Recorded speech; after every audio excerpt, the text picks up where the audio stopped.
پریشانی خاموش رہنے سے کم، صبر کرنے سے ختم اور شکر کرنے سے خوشی میں بدل جاتی ہے۔ حضرت علیہ السلام کا فرمان ہے۔ مصیبتیں انسان کو بیدار کرنے کے لیے آتی ہیں، نہ کہ پریشان کرنے کے لیے۔ اگر آپ سمجھ رہے ہیں کہ آپ پریشان ہیں تو گھبرائیے مت۔ آپ نے بیدار ہونا ہے، اپنے جستجو بڑھانی ہے، اپنے حوصلے بڑھانے ہیں، آپ کی پریشانیاں خود ہی ختم ہو جائیں گی۔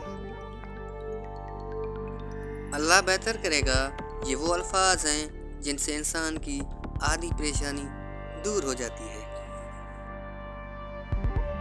اگر آپ پریشان ہیں تو اسے آزمائش سمجھیے۔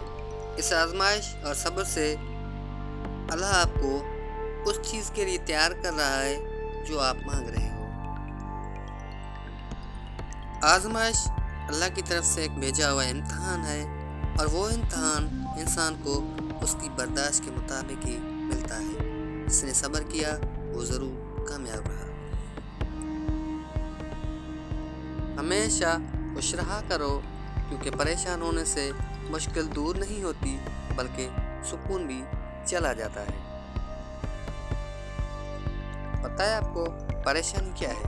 پریشانی تذکرہ کرنے سے بڑھتی رہتی ہے، خاموش رہنے سے کم ہو جاتی ہے، صبر کرنے سے ختم ہو جاتی ہے، اور اللہ کا شکر ادا کرنے سے خوشی میں بدل جاتی ہے۔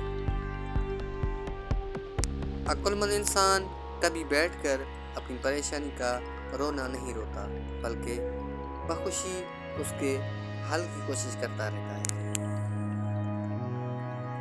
پریشانی سے بچنے کا واحد طریقہ یہ ہے کہ انسان اپنی زندگی کو اپنے خالق کی مرضی کے مطابق بسر کرے۔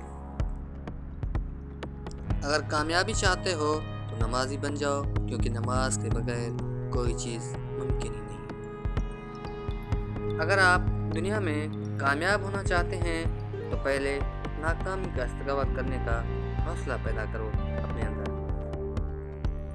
حضرت علیہ السلام نے فرمایا، انسان زندگی میں مایوس ہو تو کامیابی بھی ناکامی نظر آتی ہے۔